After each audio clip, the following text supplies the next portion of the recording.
Wel,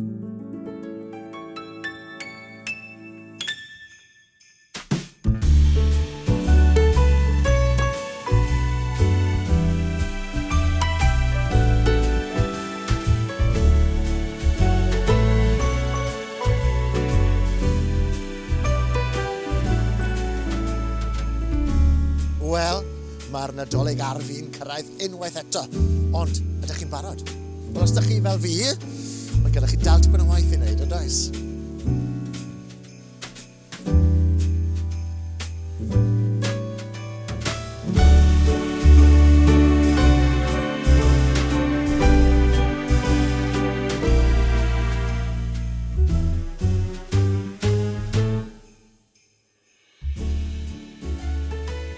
Sy'n pwynt dod i siopa ddwywaith, oes e?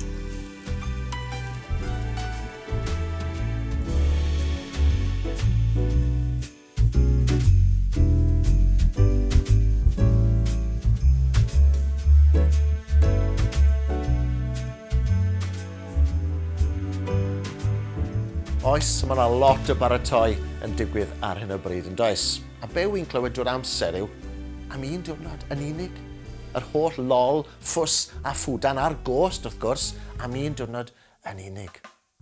A weithiau, dyn ni ddim hyd yn oed yn cofio be gawson ni ar gyfer Dolig diwetha. Dych chi'n cofio? Beth am 2 blynedd yn ôl? Neu 5 mlynedd yn ôl? Ydych chi'n gofyn i chi'n weithiau, odi e werth e? Beth yw'r pwynt? Wel, os taw pwynt ar holl baratoi ar ymdrech yma oedd ar gyfer un diwrnod yn unig, falle fyswn ni gyd yn dweud na dyw e ddim werth e. Ond, i'r Cristion, mae neges yn Nadolig yn dod â gobaith sy'n para yn hir iawn ar ôl Rhagfyr y 50. Ac os ych chi'n meddwl bod 2 neu 3 mis yn amser hir i baratoi, beth bai chi wedi paratoi am ganrifoedd? Gwrandewch ar yr addewidion yma, gwnaeth Duw 700 mlynedd cyn i Iesu gael ei eni. Ond wedyn ti, Bethlehem Ephrata, rwy ti'n un o'r pentrefi lleiaf pwysig yn Jwda. Ond ohono ti y daw un bydd yn teyrnasu yn Israel. Un sydd â'i wreiddiau yn mynd yn ôl i'r dechrau yn y gorffennol pell. Ac yn awr, rhai o'r adnodau mwyaf enwog yn y Beibl o Eseia pennod 9. Achos mae plentyn wedi cael ei eni i ni, mab wedi cael ei roi i ni. Bydd yn cael y cyfrifoldeb o lywodraethu, a bydd yn cael ei alw yn strategydd rhyfeddol, y Duw arwrol. Tad yr oesoedd, tywysog heddwch. Bydd ei lywodraeth ddim yn stopio tyfu, a bydd yn dod â llwyddiant di-ben draw i orsedd Dafydd a'i deyrnas. Bydd yn ei sefydlu a'i chryfhau, a thernasy'n gyfiawn ac yn deg, o hyn allan ac am byth. Mae'r arglwydd holl bwerus yn benderfynol o wneud hyn i gyd.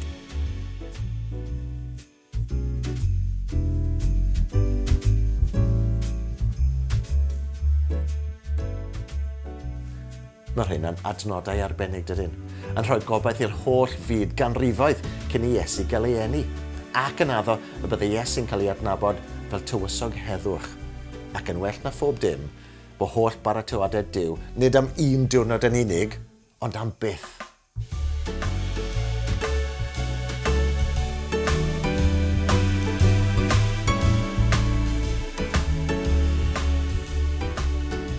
Bob blwyddyn, mae Cristnogion ym mhob rhan o'r byd yn dod at ei gilydd i ddathlu ac i rannu'r newyddion da am eni'r Iesu. Nawr mae pob plentyn yn arbennig, ond roedd y babi yma yn eithriadol.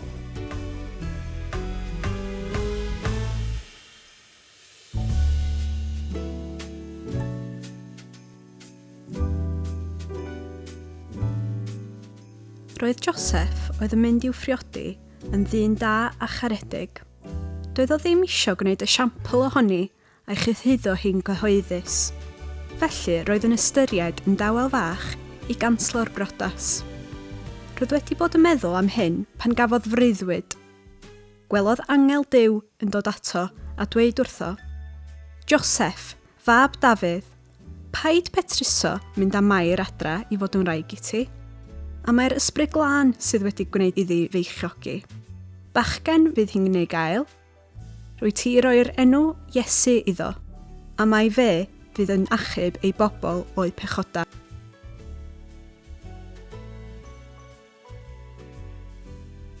Iesu yw mab Duw, gafodd ei eni trwy'r ysbryd glân, a mae'r enw Iesu'n golygu y bydde fe'n achub pobl, ni, rhag yn pechodau.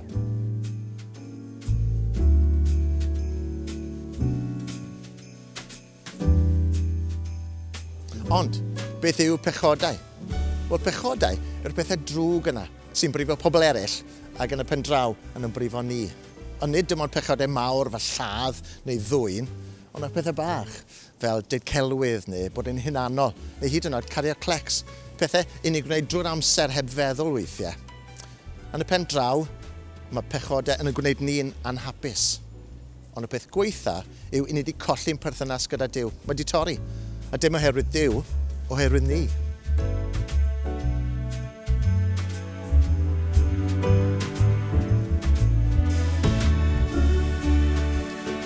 Di ni fel pobl ddim yn hollol hapus nac yn hollol bodlon tan bod gennym ni berthynas iawn â Duw. Os dim byd yn llenwi'r gap yna, dim arian, dim pŵer, dim teulu, dim hyd yn oed anrhegion. Cytuno? Mae pobl yn chwilio am yr atebion i gwestiynau mawr bywyd o hyd, ond mae'r Beibl yn dweud yr ateb wrthyn ni. Rydyn ni yma i fwynhau perthynas gyda Duw trwy ei fab, Iesu Grist.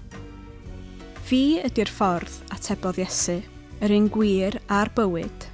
Does neb yn gallu dod i berthynas gyda Duw y Tad, ond trwy fi. Mae'r goleuad yn Nadoilg ym mhobman, a maen nhw'n codi cylon ni ar adeg yma'r flwyddyn. Maen nhw'n goleo'r nosweithi hir a thywyll, ac yn gwneud yr stydoedd a'r tai edrych yn brydferth. Ond meddylwch am y babi, gafodd ei eni dan oleuni seren arbennig, ond ddaeth i roi goleuni i'r holl fyd. Meddyliwch amdano fe'n tyfu fel mab Duw, yn gwella'r cleifion, yn rhoi gobaith i rai trist, yn agor llygad y deillion, ac yn dysgu pawb fydda'n gwrando am gariad Duw.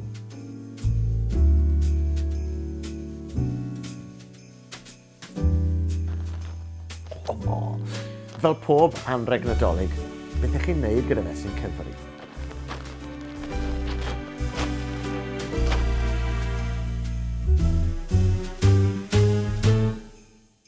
Pan dyn ni'n derbyn anrhegion, fe ddylwn ni fod yn ddiolchgar bob tro wrth gwrs. Ac os ni'n dwlu ar yr anrhegion, yna fyddwn ni'n ei gwerthfawrogi a'i trysori nhw. Ar y llaw arall, os oes na anrhegion dyn ni ddim mor hoff ohonyn nhw, mae yna sawl peth allwn ni'n neud.